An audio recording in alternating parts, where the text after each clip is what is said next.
Get the fuck, shut the fuck up. Eu não vou de brincadeira, eu não vou de brincadeira. Vem que vem com as tequileira, vem que... Gentlemen, welcome to today's very quick 3D print and paint video. Those who have followed me for so many years know that I'm a huge Batman fan. However, I seldom share the 3D print and paint of Batman figure. Eventually, I print more Ironman than Batman. Maybe because I'm a huge fan of Batman, that's why I'm a little bit picky on choosing the right Batman STL for my 3D print, my own collections. I took quite a long time to choose the perfect one. So today's video is to cover the entire process of buying the 3D file, printing it out, post-processing, and painting of this Batman by Ronaldo. And without further ado, let's go. Okay guys, this is how it's printed. This looks perfect. This model, the cut and key is so good. And thanks to the printer god, all of my prints on this Batman is successful. Okay, so now I'm gonna wash it for the first time and then go for the second wash. Look at the details. It's perfect. Now wash it again. As for the legs, so big. Luckily this printer can print really big size model. Now I'm gonna do a little presentation on the slow-mo functions on my new Sony ZV-1.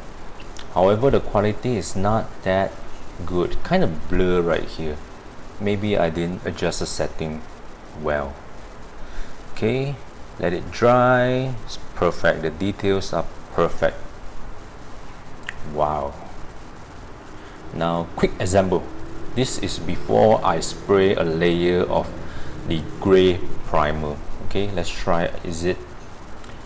Can it fit it perfectly? Not bad. And now let's take a look at the back. It's beautiful. Those armor, those muscle. Wow. And now for the worst part ever. Not sure I want to print it like this or I rotate another way, because this one I might need a lot of supports. Look at the time, 54 hours, because I print this in full solid. And thank God, look at that. It's beautiful. It's a little bit heavy because full solid is too thin to hollow it out, and it's really heavy. You gotta be careful not to let it fall on your LCD screen.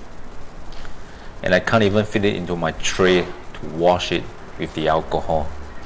Okay, after this we're gonna go for the crazy huge base. Day one. Okay, so far so good for day one, because when this first step is not printed successfully, then you can stop it immediately. Don't waste the resin. And this is day two. Day two, so far okay. Still got 7 hours more. Ta-da! Came out perfectly. Thank you, Frozen. So far no issue with this printer. Everything is good. And I'm using their own in-house aqua gray 8K resin. It's perfect. It's damn heavy. It's not solid because it will be very expensive. I print this in hollow. Look at all those holes for the resin to drip out, and it's very hard to remove. Okay, perfect. My hand is numb. And take out all the supports. Look at the amount of supports that I use, because I'm afraid that it might fall when it's completing in a 90% or 80%. Wow. Now I have no idea how am I going to wash it. I'm just going to wash a very small part by a little, very small part. Okay, just wash it. Make sure all resin are washed off. Okay. Now take a closer look on this base. It's beautiful. It's not too big. It's just that it's tall. Okay, remove those extra supports. The reason why I love resin printing is because I just need to do a very minimum effort of sanding compared to FDM. It's like crazy lots of efforts to do those sanding, post-processing. And my favorite one, the Mr. Samurai primer. Okay, now you can look out the details more clearly. Okay, gonna quick assemble it again for photo taking because I'm gonna do a comparisons before and after. But the cape is so heavy, you gotta put something on the back of the cape to make it stand. Take a look. Yeah, I put some keychain over there because the whole body is hollow except the cape, so the whole body will actually went backwards. And now it's for the base. This one I'm using a lighter brown. Okay, for the bricks, a darker brown, and then doing a little bit of wash, tap it off, and then for the rock as well, cedar tail, and go for the dry brushing. I'm not so good at those hard surface or environment painting, but I'll keep learning, hope to paint better. Okay, now for the base, silver, black as the base color, and then we'll go for the silver color.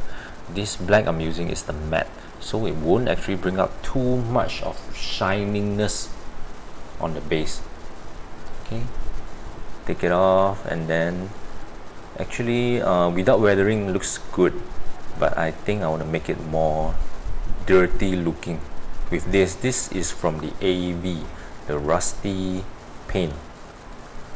Okay, and it's done. I think quite okay. Then I'll go for next. Skin painting for Batman is really effortless because it's just the face that exposes the skin.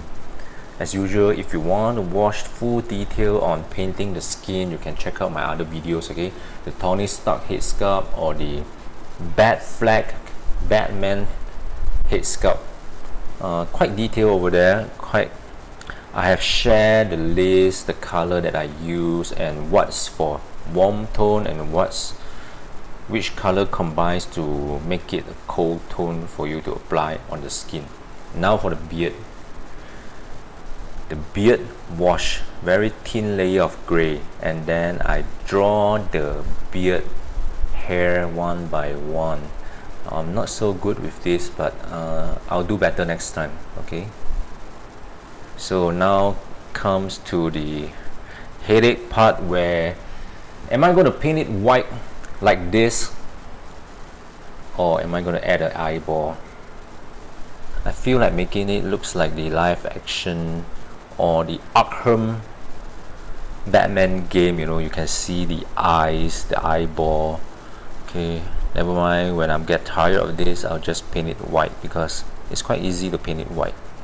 As for the eyes, you can check out my other head sculpt painting as well. It's quite easy. I'm still learning to paint better each time.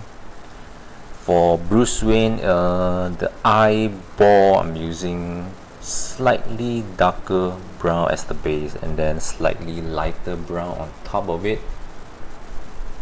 and try to draw the patterns out of it. Now for the black, I'm using hand painting at first, but I think it's too tiring because the head's too big, so I'm using airbrush, and then I go for the gray, dark gray as the shading. Now you can see that the head got a little bit of contrast between black and gray. As for the armor, at first I think my metallic is too bright, it doesn't suit Batman well, so let's see how I actually darken it. Batman is easy because the whole body is black, and for the cape you might want to use a spray can because using airbrush is really tiring because it's so big. And now let's go for the metallic color on this armor. I tried different one, okay, a little bit of bronze type, dark silver, but in the end I'm using my usual skull color super silver, and then I darken it with the matte black. Don't need to do masking because you can just simply touch up those black color part by using hand painting or airbrushing. I'm gonna do a little bit of contrast on the suit, so It's a mixture of dark grey and black. Now you can see that the silver is still shining, isn't it? After this, I will just tone it down. You can either use the Tamiya panel lining to tone down the whole silver effects, or you just use airbrush. Use a very low pressure and spray it all over the armor. Okay, it's too bright, isn't it? This is actually I've toned down by a little, and now I think it's quite dark already, not so silver. Try on the head.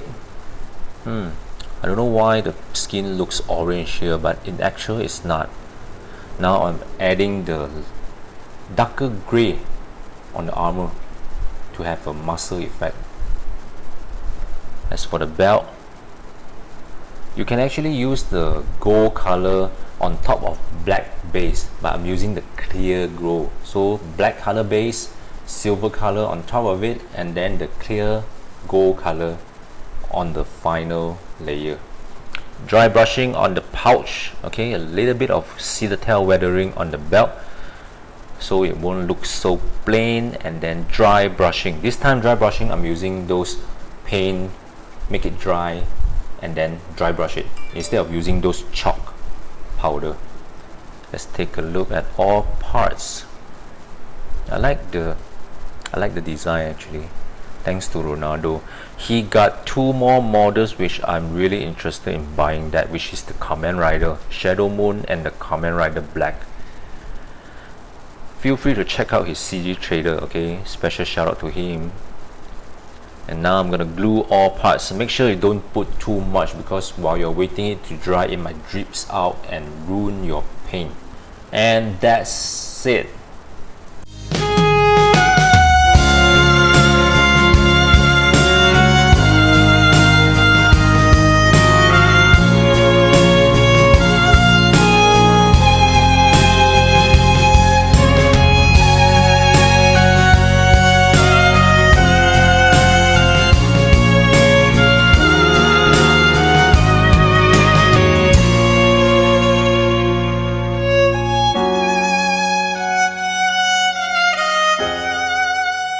So after watching the video, what do you think? Do you prefer the white eyes or the more challenging one?